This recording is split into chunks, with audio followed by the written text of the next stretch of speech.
Добрий день, я вітаю всіх. Good morning. I want to thank everybody for joining us. My name is Olga Atamanova, and Ukr Media Center, Ukrinform, continues its operation. Today it's year 9 of the war, and we're in today 252 of the full-scale invasion of the Russian aggressor into Ukraine. And I want to thank all the representatives of the mass media telling the truth to the world about this war. In brief, our schedule for today is as follows. At 11 o'clock we will have Alexander Harshenko joining us, director at the Energy Industry Research Center. We will talk about the mitigation of the consequences of attacks on the infrastructure installations. At 1300 we will have a briefing by the members of the Expert Council of the Ministry of Culture and Information Policy on overcoming the consequences of Russification and totalitarianism. And joining us now is Mr. Ihor Smilyanskyi, Director General of Ukrposhta, and we will talk about the resumption of Ukrposhta's operation in the occupied territories. Where did you manage to resume operations? Good morning, everybody. Thanks a lot. Really, we will talk about the resumption of our operations in the occupied territories and the way we plan to operate under the conditions of the absence of power supply. And no matter how weird it is, but these topics overlap, because the experience we're getting in the deoccupied territories where there is no power supply within weeks or months, we spread this experience all over the country. As of today, we resumed the operation of more than 48 outlets in Kharkiv and Donetsk regions, and it's more than 100 towns and villages, and more are being added every day. It depends on the permits provided by the State Emergency Service on Ukraine, because we can only redeploy our operations only after the completion of demining there. We have plans very ambitious plans in Kherson regions, and I think we will expand more in the Donetsk region. We service more than 100 towns and villages, and as I mentioned, mostly what we do is social payments, pensions, and payments by the international organizations, which amount to more than tens of millions of hryvnias. It's very important because, first of all, people need to feel the support by the state, by Ukraine. They have to go back to hryvnia zone. We feel our responsibilities so that everybody understands. For example, as the people in Kharkiv or Kherson regions, they were under occupation within 5 months. They were in Russian information space, and the warfare was going on with no light and no power, no water. And then we redeploy our operations there with humanitarian aid, with money, with power supply, with food supplies. Many people were missing Ukrainian food, Ukrainian goods, even actually sanitary tissue. And gradually after that, when we deploy our mobile service points, we bring our personnel to resume operations with our stationary outlets. we install Starlinks and power generators in, for example, Borova. It's a Kharkiv region. The warfare was active there. It took me more than 2 hours to get there, and there was no mobile communication, no power supply there, and I was understanding it would take certain time to resume normal operations there. So as soon as we get generator and Starlink, we spread about around the villages nearby to service them. As to the further plans, as I mentioned, we will look at the conditions of the war, of the military operations there. As I joked today in the morning, Ukrposhta knows how to work without electricity and computers when it was not yet mainstream. So we're getting back to certain procedures under the conditions of absence of power supply. We have two options. First of all, is stationary with electricity and communication, and another option is work without electricity and communication. We developed all the necessary procedures, so I want to calm down all the pensioners and everybody who receive different social payments. We know how to work even with papers. We get the paper inventories, and we can disburse the payments under any conditions. We procured more than 5,000 flashlights so that our employees can work without power supply, and we will continue to do this further on.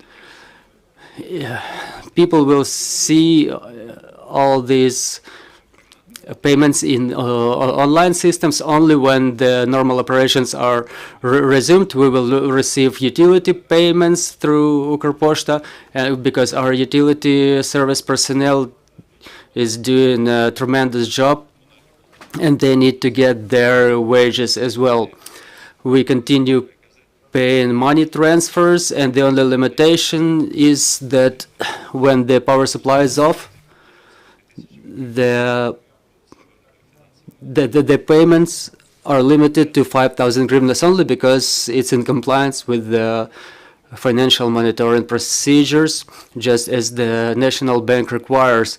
So we will ask the people who have a transfer of more than 5,000 hryvnias come to us only when we're get reconnected to the grid with a normal power supply. So we procured the necessary number of generators, and now it's complicated. It's a complicated part of our job, but with the support of the Ministry of Infrastructure, who got Starlink terminals procured for us, we will have the generators and Starlink terminals operating in these newly redeployed outlets. This layout was tested numerous times, and it's a working scheme, so we will move forward with this. It doesn't mean that there will be no breakdowns. It's a human factor as well, and it's the factor of shelling and sirens and air raid alerts and power shutdowns. But Ukrposhta plans to continue its operations if we can do it in the liberated areas right upon their liberation by the armed forces in Ukraine. We can do it in the rest part of Ukraine as well. After your teams came back to the liberated territories,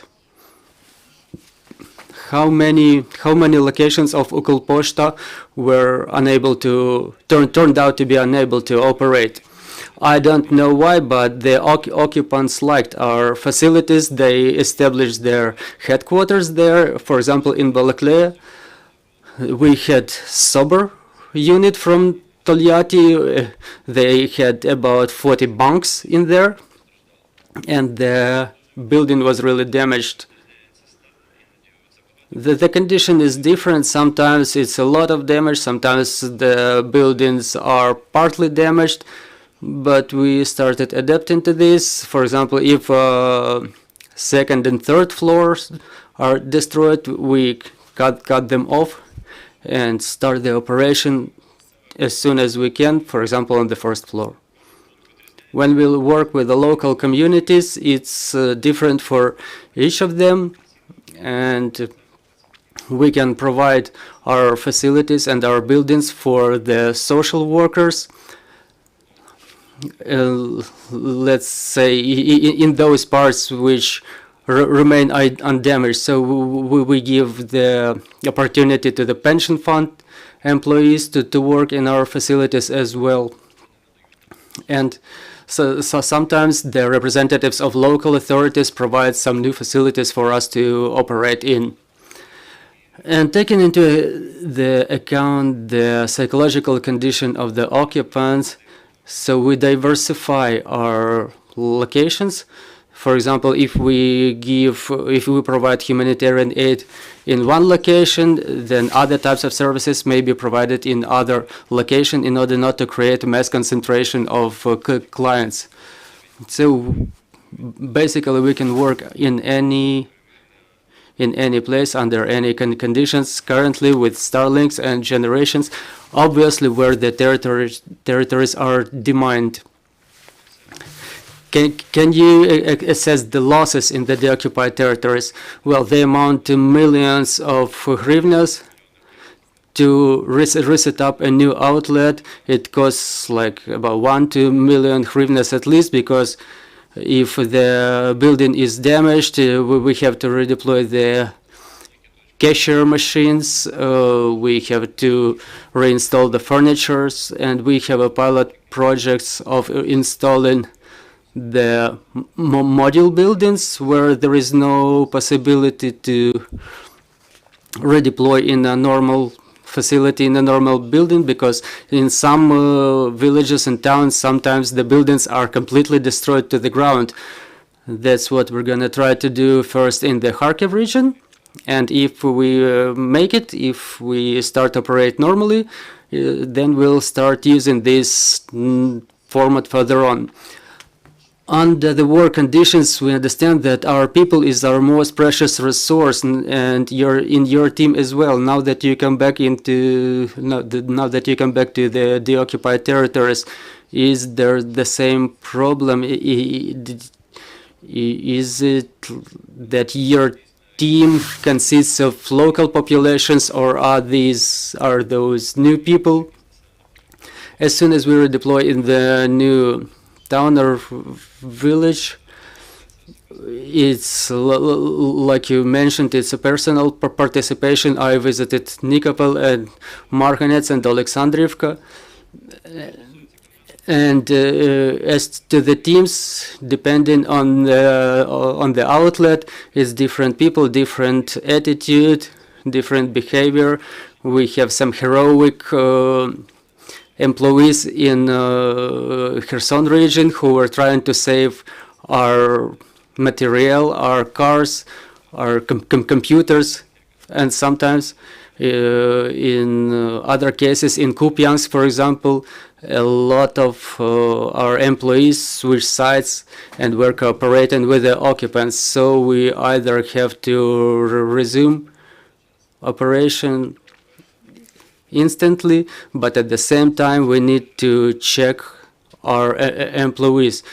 So for example, we had to bring a team from Kharkiv to that place, and I wanted also to thank the local law enforcement agencies, security services of Ukraine, for their assistance in the resumption of our operation. And we understand the further the armed forces advance, we understand that they will liberate the territories who were under Russian occupation more than 5 months.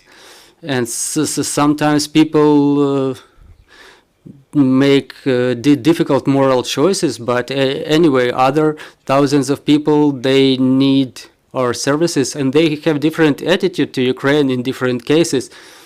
Because we cannot say that 100% of the population is waiting for the armed forces with the Ukrainian flags in their hands, but in order to overcome all the consequences of Russian propaganda, we have to show that Ukraine is there, that Ukraine takes care of its citizens, and it's going to be our contribution to the resumption of Ukrainian authorities in those territories. Dear colleagues, your questions. Victoria Nakonechna, Ukrinform. Can you please tell us how did it change comparing to the pre-war period, the operations figures of Ukrposhta, for example, the number of transfers and number of postages? I would like to say that it changes to the better, but comparing to February or March, we resumed about 80% of the pre-war level for the time being, because we're the company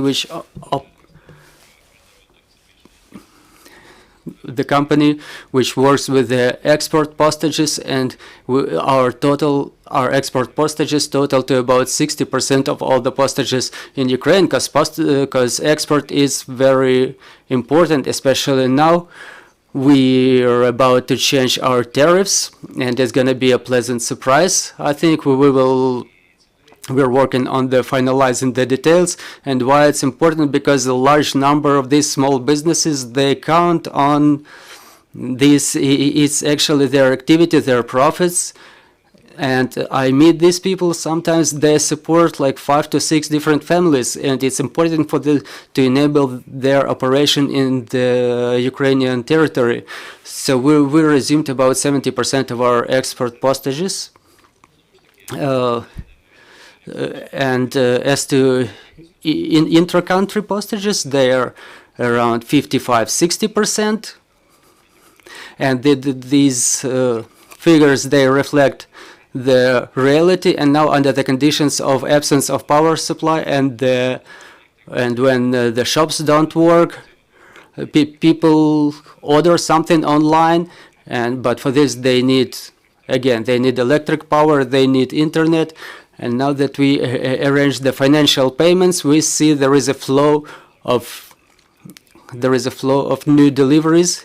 And in Marganets, for example, we put 2 vehicles per day because there is a big number of shipments coming in. And for example, transfers related to business, they fell this year, but the transfers we pay as an aid from ICRC and International Organization for Migration. These are the money that people get in the occupied territories. Ukrposhta keeps paying them. Yesterday I was in Dnipro, and we pay them to the internally relocated persons, and obviously the number of such transfers grew substantially. And the pensioners, I don't know if it's good or bad. Again, yesterday in Nikopol or Marganets, all the pensioners, they stay where they were. They don't leave. And talking about the pensioners, about 70–80%, they stay at their homes. Obviously, there is a lower number of letters and newspapers. And I want to call our issuers to resume their operation, because it's very important, especially in the occupied territories, because there's no electricity there, and it's very important when the Russian propaganda disappears, it needs to be replaced with something, because our postmen, they come home and they tell the news to everybody, but the printed media should get to those places as well. You mentioned the payments to the internally relocated persons. It's your joint project with Ukrzaliznytsia. Can you please tell us what are the results of these payments? Yes, this project indeed, it will actually change starting from the 1st of November, because it was first Ministry of Social Policies responsible for this, and now we switched to Ministry of Reintegration. I'm afraid to mistake myself, but we simplified the procedure for the clients, and the workers of Ukrzaliznytsia, they give us the figures and on regarding the amounts that we have to prepare at the station, at the train station, in cash.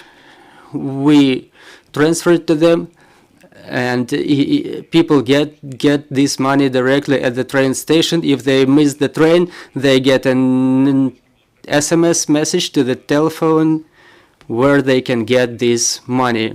So there were 38 trains in general in Dnipro, Kropivnitsky, Lviv.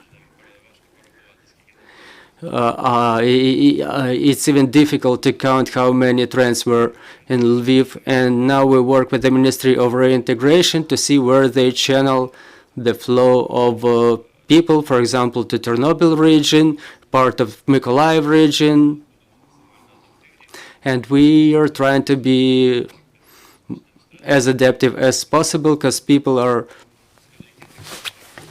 under stress. They didn't want to evacuate. Many of them didn't want to evacuate, first of all. And it was a 1 second decision when they didn't want to evacuate first, but as soon as the shelling started, they immediately were taking the opposite decision. It's understood that now Ukrposhta is concentrated on resumption of its operation in the occupied territories. But what about the renewal of the outlets on the territories which were not deoccupied? Well, first of all, if I'm not mistaken, from the beginning of the war, we opened more than 40 new outlets. We started more than 500 mobile points. We launched another 12 new mobile points in Khmelnytsk region. Is the project I was criticized for and destroyed by the media, but I'm oriented at the result, and this project now gives us opportunity to operate no matter if there is electricity or not, no matter if there is a postman or not in one village or another, but there is a mobile point which moves around. Is the lifeline which connects many cities and towns and villages. We increased the number of vehicles because I hope when our military advance in Kherson and Zaporizhia region, our mobile points will move in there too. For example, in Kochubeyevka, Kherson region, with a population of around 1,500–1,600 people in Kherson region, now that a lot of people came back there, maybe it's 500 or 600 there. We had a stationary point there, and now it's understood that it's difficult to maintain it there. And when the building is destroyed, for example, we cannot keep any cash there. And with the mobile point, the cash is being transported around the area in a necessary way. Unfortunately, not many outlet buildings are left after the occupants. And this project of mobile points allows us to cover a huge territory of Ukraine. We invest in future, we invest in devices. We acquired more than 2,000 devices, 3-in-1. We prepare the software for them. They can work both offline and online, even without internet. If there is no internet, if there is communication, for example, the mobile point can use it with internet, and then if there is no internet in certain village, they can work offline and then synchronize when they get back, when they get reconnected to internet. And as soon as we have new buildings in the deoccupied territories, it's okay, we'll reestablish operation there. But in case there is not, we use the mobile points. Mr. Yuri, you mentioned that you work using Starlinks without internet. Do you provide the opportunity for the people to get connected to your internet, or is it impossible due to absence of resource? Well, we have enough resource for this, but sometimes, you know, Starlink Starlink doesn't work because sometimes the military use them, and we work in the territories where it's not like 100% of the population supports Ukraine. And I personally visited places where access was provided, internet access was provided through Starlink in the deoccupied areas, and it was immediately used by fire correctors to call fire on our point. For example, in Alexandrivka, we shared Wi-Fi, and social workers could work with us online. So we have to be careful in this regard. We will spread this experience, because when there is only 1 or 2 Starlinks, the enemy sees them. When there is a lot of terminals, it's easy to confuse the enemy. There is no book where it's written, so we adapt to the procedures. And maybe the last question about the marketing plan, because we know how successful were your initiatives in this regard. What are the plans?